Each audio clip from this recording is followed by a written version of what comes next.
Ju njohim tani më gjerësisht. Finiqi dhe Delvina u përballën edhe këtë sezon veror me zjarret për masave të mëdha, ku situata më problematike u shënua në territorin e bashkisë Finiq.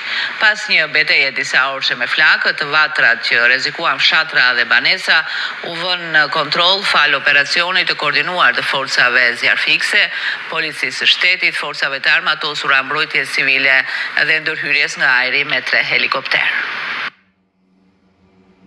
Janë rikthyer zjarret përvoluese në jug të vendit, duke e kthyer fillimin e muajit gusht në një betejë të vështirë me flakët. Një rajon i gjerë nga fshatrat e bashkisë Finiq si Kostari, Mesopotami e Matomara, deri në hyrje të bashkisë Delvin në fshatin Vllahat u përfshin nga vatra të mëdha zjarri. Banorët përjetuan orë të vështira dhe të mbushura me ankth.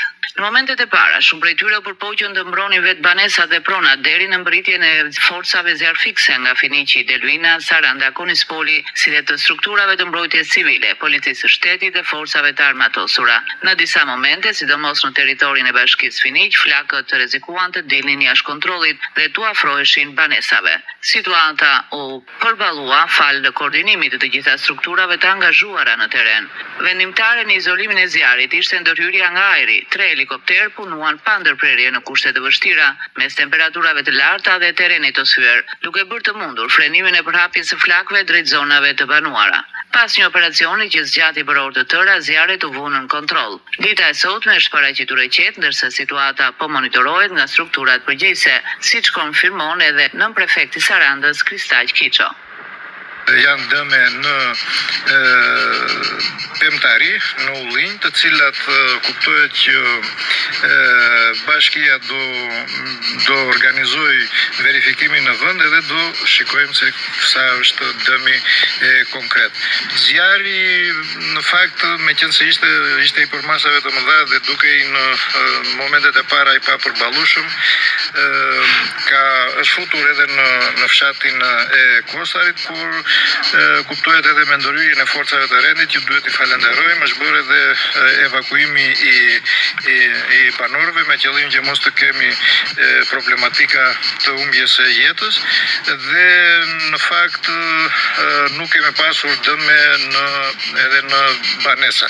Ka pasur dëme të vogla, është futur deri në oboret e shtëpive, por me dëmet të vogla të cilat kuptohet do mundohemi tani në ditët në vazhdim t'i rikuperojmë. Me qenë se më jepni rastin të bëj një apel për banorët që ditët në vijim do jenë shumë të vështira, edhe lajmërimet edhe nga meteorologjia janë për një kujdes të shtuar për shkak të temperaturave të larta dhe të errave të cilat do frynë gjatë gjithë këtyre ditëve. Duhet treguar një kujdes maksimal që njerëzit të shmangin në mënyrë të prerë vendosjen dhe përdorimin e vendosjen e zjarrit në kudo në çfarë do lloj ambienti. Ajo që duhet theksuar dhe e kemi diskutuar edhe dje me gjithë strukturat është problematika që krijojnë linjat e tensionit, me qenë se linjat janë për një periudhë dekadash që nuk është bërë rekonstruksion i atyre, por edhe zjarret e vitit të kaluar kanë dëmtuar linjat, izolatorët, dhe gjitha këto shkaktojnë në shumicën e rasteve me diskutimet që kemi pasur edhe me kryetarët e bashkive janë shkaktuar nga linjat elektrike. Zjarret e ditëve të para të gushtit në Finiq dhe Delvin janë një tjetër kujtesë për rrezikun që sjell çdo pakujdesi gjatë sezonit të verës. Autoritetet u bëjnë thirrje qytetarëve të respektojnë masat e sigurisë, të shmangin çdo veprim që mund të shkaktojë zjarr dhe të bashkëpunojnë me strukturat në terren për mbrojtjen e jetës, pronës dhe pasurisë natyrore.